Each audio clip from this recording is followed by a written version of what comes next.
Okay, let's unpack this. Because today, we look around and artificial intelligence is completely tearing up the global economy.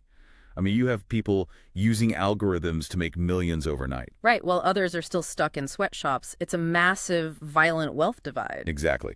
And we tend to think that this kind of brutal technological inequality is a modern invention, but it isn't. It's just a new version of a very old, very dark story. So today, in this deep dive, we are going all the way back to the original tech gap. We're talking about the literal wheel. The absolute foundation of modern infrastructure. Yeah, the wheel. Because you probably learned in school, like I did, that sub-Saharan Africa just didn't really use wheeled transport before the colonial era. And the story was always, oh, the environment was too tough, or they were just isolated. It's the standard textbook excuse, yes, the environmental alibi. But what if that is a complete lie? What if you had the ultimate technology, the literal blueprint for economic salvation sitting right there in your hands, but you were violently forced to lock it away? It completely changes how you view global poverty. Because it wasn't about ignorance, it was about coercion. Exactly. We're diving into a National Bureau of Economic Research working paper today. It's called Reinventing the Wheel by economists Isaiah N. Chaves, Stanley L. Engerman, and James A. Robinson. And our mission today is to tear down these old environmental excuses and expose the raw, face-slapping reality of why the wheel was kept out of Africa. Because knowledge is really only valuable when a society is actually permitted to use it. And as these authors point out, the economic data from this era is just shocking. It really is.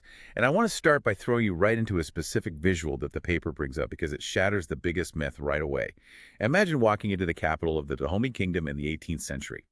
This is in present-day Benin. A highly organized, very powerful society. Right. So you walk into the royal palace courtyard, and sitting right there in front of you is a perfectly crafted, fully functional, horse-drawn carriage. Just sitting there. Just sitting there. And it's not a magical artifact to them. The local African artisans know exactly how it works. They know how to build the axle. They understand the suspension. They even manufacture them locally. Yes, they had the blacksmiths and the woodworkers. They had the tech. But here is the insane part.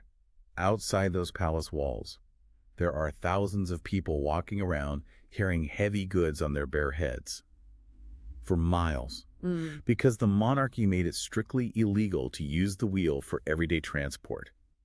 It was locked up as a ceremonial toy for the king. Which is just a terrifying choice. I mean, from an economic perspective, you are looking at a society that has the blueprint for the internet, and they are only using it to send an email to the king once a year. Yes, that's exactly what it's like. But why? Why would a civilization that can build a wheel refuse to use it for work? What were they so afraid of?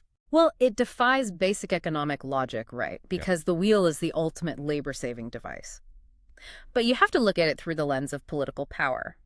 If you are a monarch in a highly stratified society and you introduce mass transit or efficient freight, you aren't just moving grain faster. You are moving wealth. You're empowering the lower classes. Exactly. A merchant with a cart becomes a wealthy merchant. And wealthy merchants eventually demand political rights. So, by keeping the wheel as a ceremonial status symbol, the monarchy was actively smothering an economic revolution to protect their own throne. The wheel wasn't missing. It was literally imprisoned. I mean, that is a face-slapping moment right there. But it gets so much darker when we look at what they were actually doing instead. The head porterage system. Yeah, head portage. Because historians have lied to you for decades. They told you avoiding the wheel was a, quote-unquote, rational adaptation to the African environment. Let's look at what that rational adaptation actually looked like on the ground. It was a nightmare. When we look at the raw data from the early colonial ledgers, the reality of human porterage is just physically devastating. The standard expectation was that a human being would carry a load of 60 pounds. 60 pounds. On their head. On their head. And they had to walk 15 miles a day through dirt paths and uneven terrain. And for that back-breaking labor, their wage was roughly 9 pence a day. Which is just, it's slavery with a tiny paycheck. Yeah. And when the economists run the numbers on this, the cost to the economy is staggering. How much did it actually cost to move freight this way? The authors calculate it was costing anywhere from 1 shilling and 10 pence to over 3 shillings per ton mile. Okay, give us a comparison so we can feel how bad that is. Well, early railways at the time were moving freight at around 2 pence per ton mile. Wait, 2 pence. So human porterage was what, like 15 to 20 times more expensive? At least. It was a massive, wealth-destroying black hole. There's a quote in the paper that just completely exposes how absurd this was. It's from a British official, Sir Gerald Portal, in 1903. He basically says that as an animal of burden, man is the absolute worst. He said humans eat more, carry less, get sick faster, and are way more expensive than even the most basic four-footed animal. And that quote highlights the massive paradox here, because historians constantly categorize sub-Saharan Africa during this time as a labor-scarce continent. Right. They didn't have a massive population compared to the land size, so Yeah. it makes zero sense. You have a massive shortage of workers, and you make them do the most inefficient, labor-intensive job imaginable. That is like hiring 1,000 people to dig a canal with spoons when you have a bulldozer just parked nearby. It's completely irrational. And that is exactly why the academic community had to invent an alibi. They had to explain away this absurdity, so they blamed a fly. Ah, yes. The Fingit's tsetse fly defense. This was the ultimate cover-up. It really was. For decades, academics like Alan McPhee in 1926 argued that the tsetse fly, which carries sleeping sickness, lived in the African forests and killed off all the draft animals. Horses, cattle, oxen, they couldn't survive.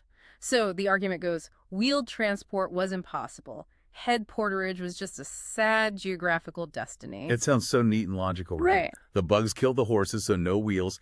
Add in some thick tropical forests and heavy rain washing out the roads, and boom, you have a perfect excuse.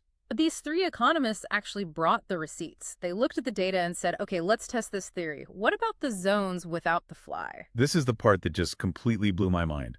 Northern Nigeria. Exactly. Northern Nigeria is mostly flat savanna, no thick forests, and crucially, it is completely outside the tsetse fly zone. So the economists pull up the historical reports from a British guy named Lord Lugard.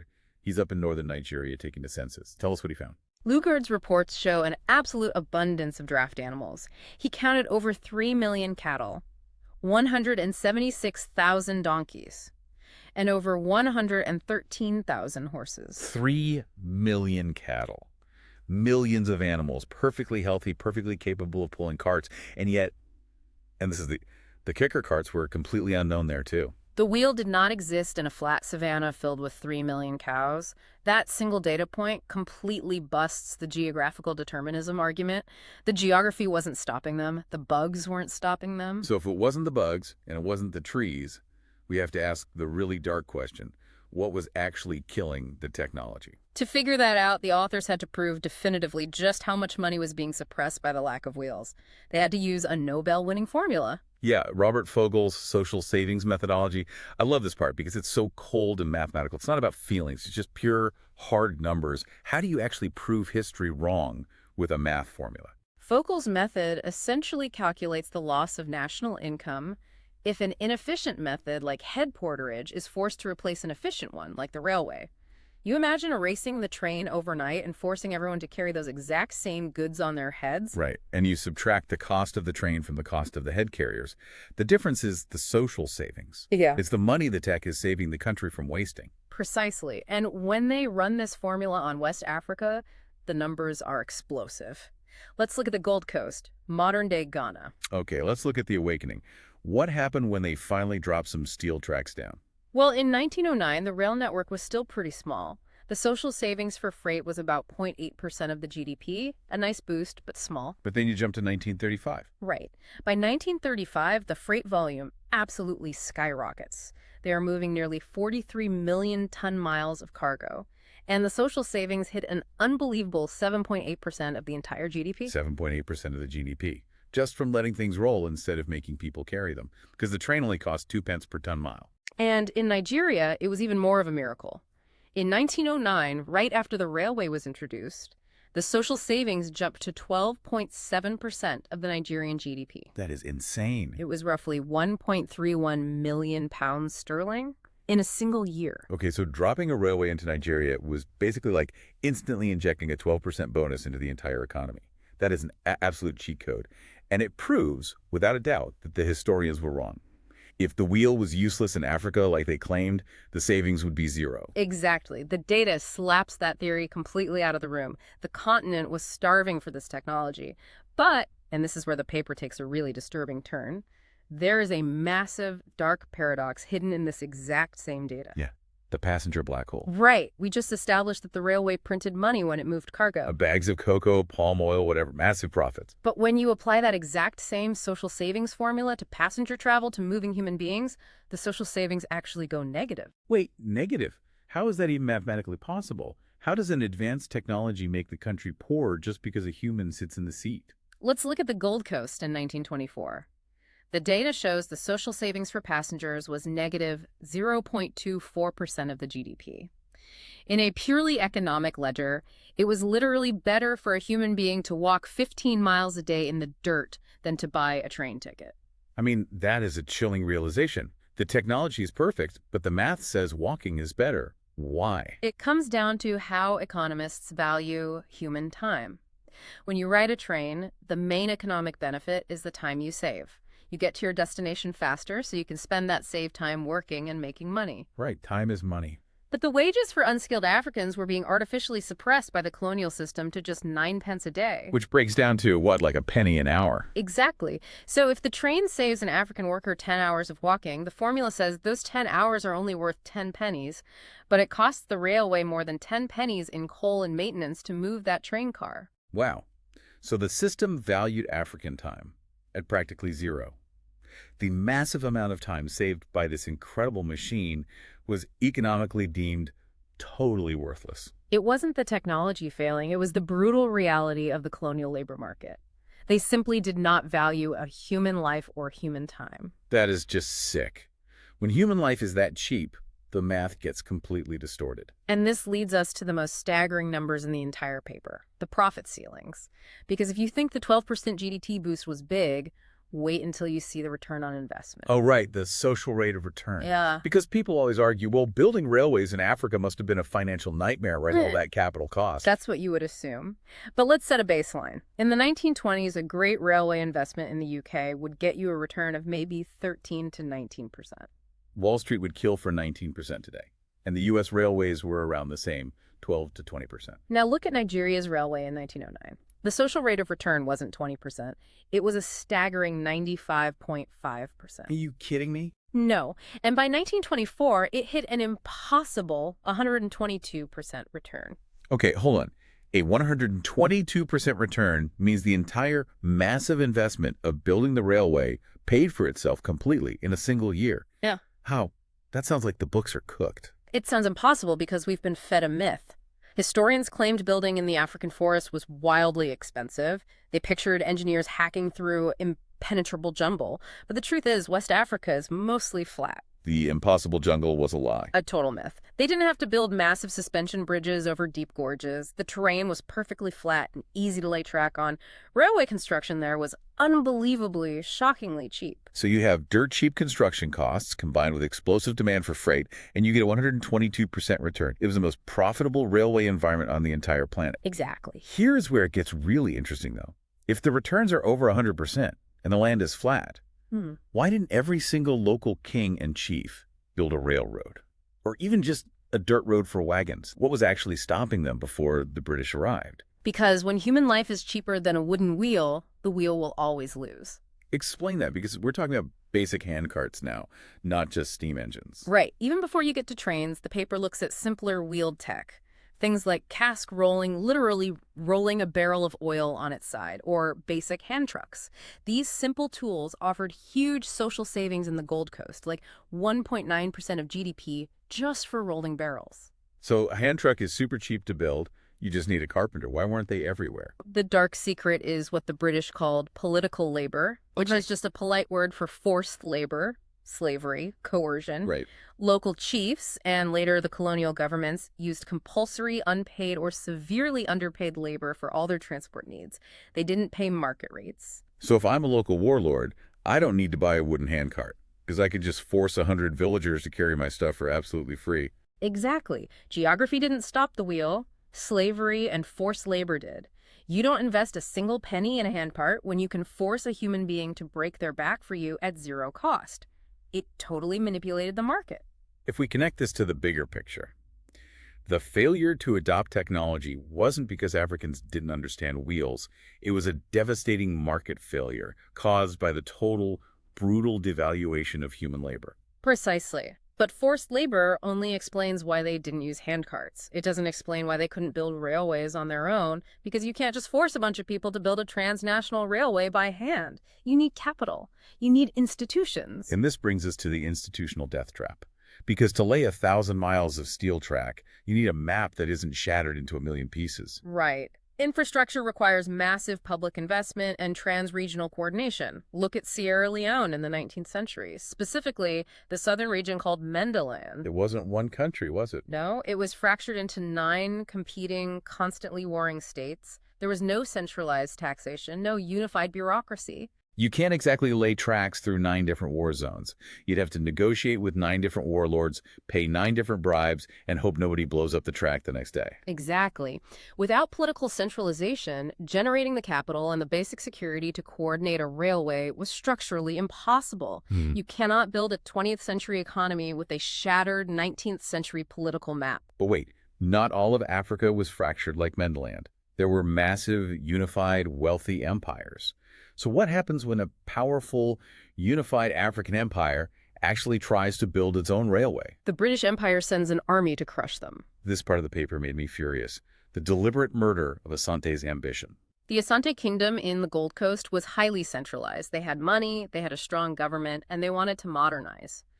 In 1892, King Prempeh and his official, John Owusu Ansah, actually signed a formal contract with a European engineer, Dr. J.W. Haravel, to build a railway. They literally had the paperwork signed. They ready 400 laborers to start laying track. They were doing it. They were doing it. And the British governor, Griffith, completely panicked.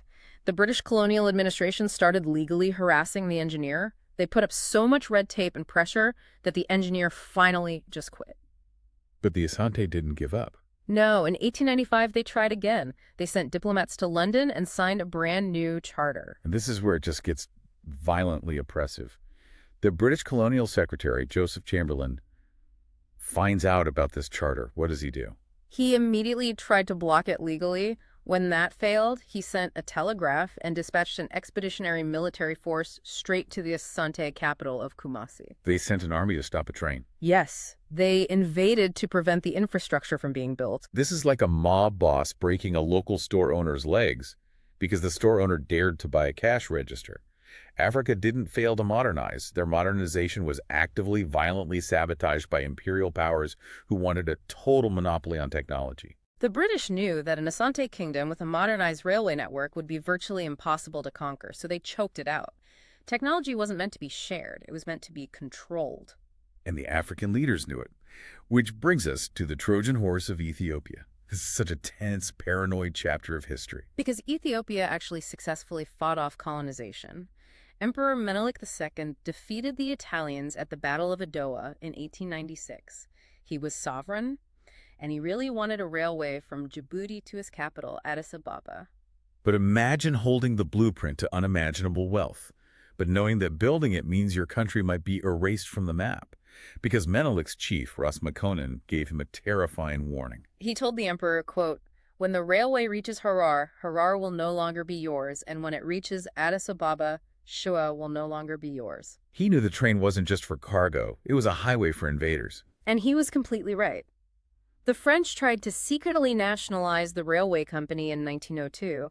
They wanted to use it to economically conquer Ethiopia. A French senator literally stood up in Paris and bragged that they could use the railway to make Ethiopia a colony without firing a single shot. Without firing a shot. They were bragging about using infrastructure as a weapon of mass submission. When Menelik found out, he immediately stopped the construction. He revoked their privileges. He insisted that absolutely no foreign government could own rails on Ethiopian soil. In the 19th century, technology wasn't just a tool for wealth. It was a Trojan horse for imperial invasion. Progress literally meant risking extinction. That is a massive face-slapping reality check. It is. And it reveals the true purpose of the railways that the colonizers did eventually build. Because the trains you see in the history books weren't really built to transport cocoa. They were built to transport bullets. Exactly. Yeah. Colonial railways were designed for military subjugation first and optimal economic efficiency second. Give us the Sierra Leone example, because this blew my mind. So in Sierra Leone, the most logical, profitable route for the railway was to go north. That's where the trade was. But in 1898, there was a massive uprising called the Hutt Tax Rebellion, located mostly in Mendeland, the southern region. The fractured area we talked about earlier. Right. So after the British suppressed this rebellion, they completely tore up the blueprints. They changed the entire route of the railway. They drove it south, directly into the heart of the rebellion zone. Just so they could move troops faster if the locals ever tried to revolt again. Exactly. Routes were chosen for defense and control, rather than finding the best trade routes. Wait, what's fascinating here is that if they built these railways on suboptimal routes just for military reasons, that means the massive 122% profit margins we talked about earlier are actually underestimates. Oh my God. Yes, the 122% return is what they got on a badly routed, militarized railway. If they had actually built the network purely for optimal economic efficiency, the true economic potential of the wheel in Africa would have been almost incalculable. The colonizers literally compromised their own economic returns just to ensure absolute military dominance over the people. It's a mind-bending plot twist. It completely reframes the narrative of global development. It really does. So let's pull all of this together. We have completely destroyed the myth of geographic destiny today. The lack of the wheel in Africa wasn't because of ignorance. It wasn't because of tsetse flies or thick forests. No, it was the result of a vicious web of forced labor that made human life cheaper than wood. It was political fragmentation. Yeah. And above all, it was the deliberate, violent hoarding of technology by imperial powers who literally sent armies to stop African trains. The story of the wheel in Africa is really a mirror. It reflects the ultimate brutal logic of how the world truly operates. Technology is never just neutral. It is the ultimate weapon of geopolitics. So what does this all mean for you today? Because right now, we aren't laying steel traps. We're laying fiber optic cables. We're building massive AI data centers and advanced algorithms. But based on the raw, violent economics we just learned about the 19th century, ask yourself this. Who is currently trying to control the blueprints for the next wheel? And who is being systematically forced to carry the load on their backs?